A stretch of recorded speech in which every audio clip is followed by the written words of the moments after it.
Rachel Warner. I'm Labika Rawood.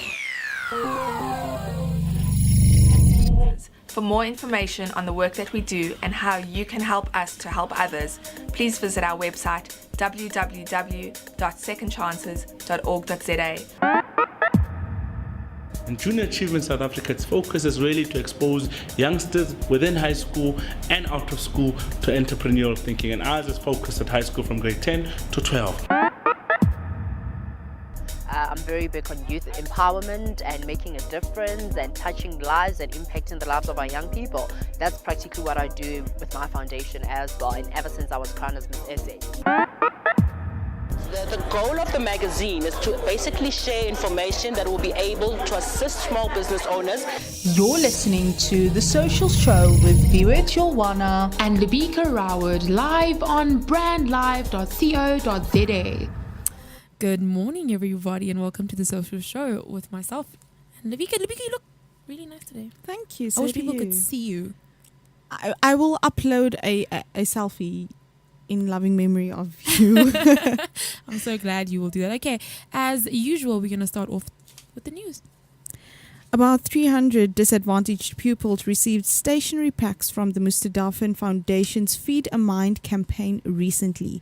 The Feed a Mind campaign, which was established 3 years ago, is part of the foundation's educational campaign and caters to the children who are currently attending school and children who have completed school, as well as mothers of these children who cannot read and write. Through their poverty relief campaign, they also feed about 15,000 people daily. Khairunisa Johnston Kasim, who is the director and co-founder of the Mustadafin Foundation, said last year they managed to donate 300 stationery packs as well, and by the end of January this year they hope to donate about 500 stationery packs to disadvantaged pupils. She added that they also want the learners to get the most out of their education for a brighter future. Now, the children who receive the stationery packs are based in the communities the foundation serves in and has been identified by the foundation. For more information on how to get involved or to make a donation, visit mustadafin.org.za. Recently, the Fashini Group donated school packs to over 200 grade 1 learners in Caledon. The school pack comprised of life orientation clothing produced by TFG's manufacturing school, where they train unemployed women to sew. In addition, stationery packs and school shoes were donated by the TFG's family brand Exact. The project is an important part of TFG's CSI essence, which aims to educate and empower across all education levels. School uniforms play an important role in schools as it promotes safety, improves discipline, and enhances the learning environment. For more information around TFG's CSI project, please visit www.tfgcsi.co.za. Higher Education Minister Blade Nzimande said last week Thursday during a media briefing that NSFAS will be funding over 1 billion rand more money this year than they did last year to deserving students. NSFAS will fund over 200,000 first-time entering and continuing eligible students at universities and 200,000 students at TVET colleges in 2017 by providing student loans and bursaries totaling 15.2 billion rand. According to the minister, in 2016, NSFAS supported about 480,000 poor undergraduate students financially so they could enroll at universities and technical and vocational education and training colleges. They also gave out loans and bursaries totaling 14 billion rand to students in 2016. The government will this year also pay the fee increase, which is 8%, for all qualifying registered students with a gross combined family income up to 600,000 rand per annum. Minister Blade Nzimande said in a press statement that this is a grant which covers the increases for tuition fees and university or college managed accommodation and will not have to be repaid by qualifying students. Applications for NSFAS loans will close on 20 January for public university students and 14 February for TVET college students. South African cities have been named the first cities in Africa to be included in the Global Destination Sustainability Index, an innovative new way to measure the level of sustainability cities offered to MIC events, meetings, incentives, and conventions and exhibitions industry are Durban, Cape Town, and Tshwane. Only 35 cities from the 5 continents participated in the first GDS index, which launched internationally in 2016. The early adoption of the index by these cities is a testimony to South Africa's commitment to making the country a sustainable destination for business events and tourism. The Chief Convention Bureau Officer of the South African National Convention Bureau, Amanda Kutsen-Kapo, says hosting any business event is a resource-intensive activity, from the transportation of delegates to utilizing huge amounts of energy for event productions and food preparation. But business events also have the power to transform people's lives and to develop businesses into sustainable employment opportunities. The Event Greening Forum, EGF, a non-profit organization dedicated to promoting sustainability within the business events industry, facilitated the GDS index application process. Now, Justin Hawes, the EGF chairman, says it was a great opportunity for an African country to be part of an innovative global sustainability movement. And to use a soccer analogy, South Africa now has a soccer team, and we might not be the first division yet, but at least we are in the game and are not spectators in the stands, said Justin Hawes of the EGF chairman. And that's it for our news. Have you ever thought about the power of social media? Social media has the power to make your business grow. Grow! Yeah. Why don't you let us manage your social media? Because our business is to see your business grow. Visit us at www.bstownmedia.co.za. Okay, so today's Wednesday, for those of you who didn't know. I actually thought yesterday was Wednesday. I know, I think you want this week to end. I do. Why? So bad. It's the second week of the year. I know, and the thing is, January is just dragging. I mean, do you know next week is still January? And the week after. I just can't deal with this month. Exactly. But anyways, as tradition, since last year, every Wednesday we try to just mention our Women Crush Wednesdays. Yeah. Now, it doesn't come lightly. We're not just going to say, hey, this girl's our Women Crush Wednesday because she filters her Instagram posts really nice. We are really talking about powerful women that change the world, or South Africa, And, female leaders today are perceived to be more effective at taking initiative and demonstrating integrity and honesty and working for results than are their male counterparts. And this is actually according to a survey from leadership consultancy Zenga Falkman. Wow. I think that's true. I feel like I have more integrity than my male counterparts. Okay, don't.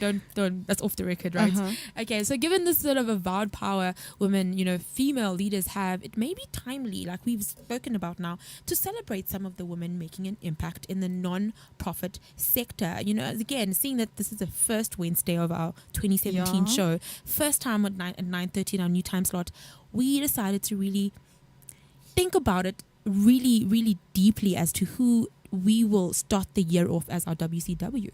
Yes. Now, yes. I have 2 Women Crush Wednesdays today. Okay.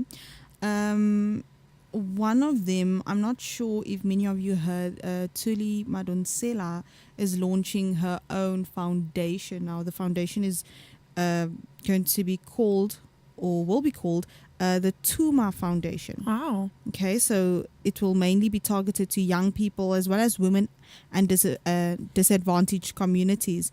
An online report also states that the focus will be empowering the target groups with leadership skills to enhance constructive engagement in democratic processes, including public accountability and active involvement in community development. And she will also reportedly provide the foundation with 500,000 Rand as seed funding. Wow. So I just think this is really, really, really great. You know, Thuli Madonsela is starting her own foundation. It makes sense to me because she's such an amazing woman that it was about time she sort of started a foundation. And I think a lot more women need to really, especially women in a lot of these high, political spaces, really need to start looking into the NGO sector and really investing as much as they can. I know a lot of them are trying, but Thuli's like in the future. She's already in the future. And like definitely. And we always joke about, what if you were Thuli Madonsela's daughter? I mean, she is so powerful. You always joke about that, not me. Okay, but she's such a powerful woman. Jokes aside, she's a really powerful woman, and it's just really great to see Thuli Madonsela starting her own foundation. I think it's long overdue. I think a lot of people have been talking about it, but she's actually doing it, and a date hasn't been set yet, but they promised that it will be launched early in 2017. I can't wait. I can't wait to talk to her and really engage her on her foundation. No, definitely. Another woman that I think a lot of people know and actually really respect is Wendy Applebaum. Now, Wendy Applebaum, as you all know, is a businesswoman and philanthropist and one of the richest women in Africa. Now, we all know that she's obviously the daughter of the Liberty Life founder Donald Gordon. However, that's not the only reason why we're speaking about her today. She has been involved in so many philanthropic projects, and it's very important that we mention the Wendy Applebaum Foundation, which her company initiates. And what it does is it selects and drives programs that address health and education interests and concerns of South African women. And also, she was also recognized by the leading women entrepreneurs of the world as an organization that honors and promotes female entrepreneurial excellence in 2006. So not only does she have her own amazing things that she's done. Sometimes we think a foundation is the only thing that can really inspire, and it is. It really is. But also, when you're such a great role model, it makes it so much easier for people to follow your foundation and understand what you're about. So these women are not only giving back, but they're also such a great example. Definitely. And I think this is also such a great example of how, a lot of people, and this still happens in certain companies where females aren't given, higher positions because of their gender, or they're not getting paid as much as the males are, and that kind of thing. But now Wendy, what I like about her is, I think you mentioned that she started a company that or she works with women empowerment. Yes, that is what you said, right? She's actually quite big on black empowerment. She has a company for BEE company focused on financial services and mining sector. But what I loved is the fact that she also has a program that addresses health and education interests in the for South African women, which is sort of a double threat, because now not only are you looking at health and education in South African women, but you're also looking at the economic improvement of females, like you said, within the working sector. So they're not only getting the right education and the right health facilities and education around that, but they're also making enough money. We want to make the money. So I love that she also promotes entrepreneurship in that way. That's really good. We need more female entrepreneurs. Definitely. We really do. Definitely. Okay, so another woman that I'd like to highlight is Wendy Luhabe. Another Wendy. So she is a formidable and familiar face in South Africa's boardrooms. And, she's probably the most powerful, in my opinion, the most powerful and visionary businesswoman in the country. Now, in 1992, she began her first foray into social entrepreneurship, and she founded a consultancy called Bridging the Gap. Now, this focuses on helping people prepare Bridging the Gap actually prepares previously disadvantaged people for the business environment. That's great. Another one. So she also broke new ground in 1994 by founding investment group Wiphold, which enabled tens of thousands of women to invest for the first time, and was the first women-owned company to list on the JSE. She also started a private equity fund for women-owned businesses. And she's also the author of Defining Moments, and the profits go to a fund for women. Wow. So she is all about women empowerment. And I think, there are a lot of South Africans that are like her, you know, and it's also just such a great role model to follow, you know, because like I said, there's not a lot of women are still looked down upon, and in various countries as well, you know. And here Wendy comes and she actually, you know, just starts a business, and it's all about women empowerment and that kind of thing. I'm all about women empowerment. Yeah. So when I meet someone like this that's also doing great things for women in business, I just marvel. And, you know what's great is that a lot of the time there's this perception that women can't really support other women, and it usually comes from women. That, you know, women will always say, I don't want to work for a woman, I don't want to be in the same space with women because they just don't want me to be great. And I think that these are such great examples of women who actually do want to see other women succeed. And another Wendy that we're going to talk about today, is it like the battle of the Wendy's? I think so. And you know what the thing is, right, is that I feel like my mother should have called me Wendy. Like, I think my name should have been Wendy. I think so too. Because Wendy's are like successful. You sound like a Wendy Luhabi though. Thank you. I feel like I am Wendy Luhabi. Anyway, I'm talking about Wendy Ackerman, if you guys didn't know. Now, Wendy Ackerman, rather, her husband's Raymond may have had a success of, you know, Pick n Pay, but she didn't establish her name in business by hanging on his coattails. Now, she was very instrumental in developing the brand, particularly its social responsibility ethic. Now, Wendy Ackerman has worked hard to mold Pick n Pay into a socially responsible retailer. Like in the 1970s, the Ackerman family established their first philanthropic venture, which was the Ackerman Family Educational Trust. Now, the Ackermans were staunchly opposed to apartheid and Pick n Pay, and they were one of the first few companies to promote black employees. Now, also, Pick n Pay was the first company to start supplying free antiretrovirals to HIV positive patients in the early 1980s. Ackerman is also a patron of the arts and rescued, Cape Town Opera from its funding difficulties. And among her many accolades, she has a Paul Harris Award from the Rotary Foundation and was named one of the Institute of Personnel Management, South Africa's most influential woman in business and government competition in 2008.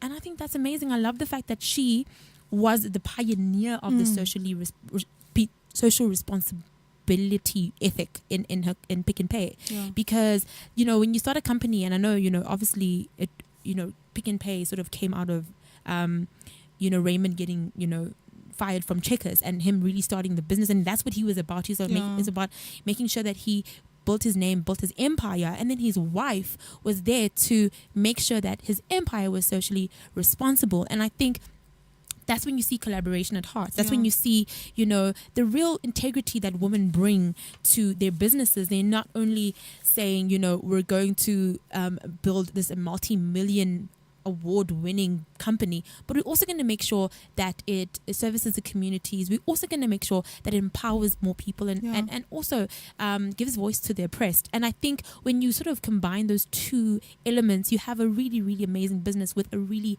healthy image and a really healthy social responsibility ethos. And I think that's exactly what all these women did with their businesses. They not only, you know, really wanted to improve their own lives, but they also wanted to improve the lives of people around them. And that's what, you know, again, like we said in the beginning of the segment, is that integrity. Women have that sort of integrity, that honesty, and that effectiveness in translating their business, you know, ethics into, you know, humanitarian ethics. And I think that's what all these women have in common, besides the fact that most of them are called Wendy. True. And you know what I like? I liked when you said that she didn't establish her name in business by hanging on her husband's coattails. And a lot of people think that, you know, when you're married to a powerful man or a businessman, or, you know, a guy who is getting a large paycheck, his wife would start something in his name, you know. And this is not really what Wendy done. She just wanted to do her own thing, and it worked out really well for her. I mean, antiretrovirals in the 1980s were unheard of at the time. I mean, people were just taboo. People didn't even speak about HIV and AIDS. Exactly. And the fact that Pick n Pay was the first to really give that to the community. I think it just shows, man, the heart of Wendy, the heart of somebody who was first of all knowledgeable about HIV and also who really wanted to see, the community benefit. And if you think about it, I'm pretty sure, South Africa in general, it's 90% black. Yeah. And at the time, it was really, during the time when apartheid was starting to dismantle. And for her to sort of give out those free drugs, it was obviously to, mostly black, the black community. And I think the fact that she thought in that way and thought of prolonging their lives and thought of really helping them get healthier, I think that is so beautiful. That is so beautiful. It really is. So next time you know someone who's having a baby and it's a girl and you don't know what to name her, Wendy, that's the name. Yep. But yes, just to end off, certainly issues like the lack of access to education and healthcare have existed for decades, and we're still talking about it now. It's existed for such a long time, but progress is possible through new ideas and the willingness to implement them.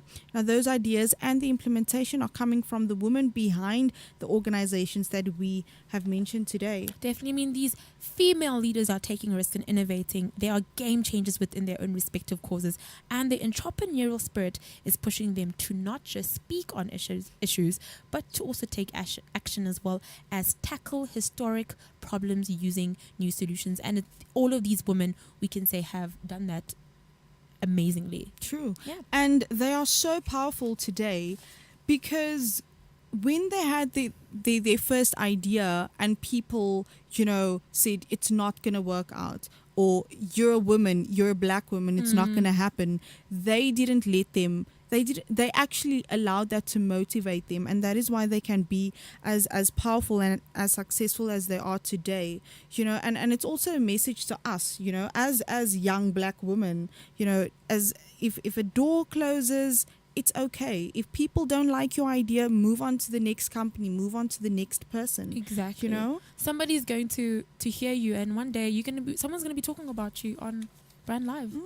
Definitely. And you might be the next public protector, or the next Wendy, or the next, president, female president, for whatever reason. But I just think that this is a great motivation. Women Crush Wednesdays are so important. And if you have a Women Crush Wednesday, let us know, and please choose your Women Crush Wednesday wisely, because we will dissect and we will research and we will find out all the things. But yes, it's really, I'm really looking forward to this year, Viwe. It's going to be an amazing year, and especially now with the launch of the Tuma Foundation. Hopefully we can get to attend the launch, the official opening, and it's going to be early this year. So please go to tumafoundation.org, and the website is not up and running yet, but they do have a button where you can subscribe to the newsletter. So I'm sure as soon as news is out and they have a date set, the public will know. But please, I just think it's really important for us to support other women as well. And I think it's very important that we support foundations. I think a lot of people have this taboo idea of when you have a foundation or you support a foundation, it's once when they have an event you go, if it's a walk and the celebrities, if there's something and the celebrities. I feel like we need to really hear them out, find out what's going on, and be an active participant, because what's the point? The foundation is to make sure that the community is well serviced. And if we're sitting at home twiddling our thumbs, watching TV instead of going and really making a difference, and actively trying to see how other people are also making a difference, it'll just we'll pay it forward, and we will be doing more good in no time. Definitely. So yes, if you want more stories like these, some of the stories that we spoke about, especially our news stories, will be on our website if it's not already. So please go to social-tv.co.za for more stories like these. And also, if you have any suggestions, any comments on topics, or on what we've spoken on during the week or during the day, please just connect with us at Social One TV on Twitter and at TV_CSI on Instagram. We are always listening, we are always watching, and we are always open to, improvement. Definitely. Well, that wraps up our show today. Until tomorrow. The Social Show is the only show that gives you updated content on all things CSI. The show will interrogate and report on the latest initiatives that are supported, developed and initiated by the public and private sector. Hosted by myself, Viwe Cholwana, And me, Labika Robert, every week from 4 to 5 p.m. Hear it on brandlive.co.za. See it on social-tv.co.za. brandlive.co.za, harnessing the power of talk radio.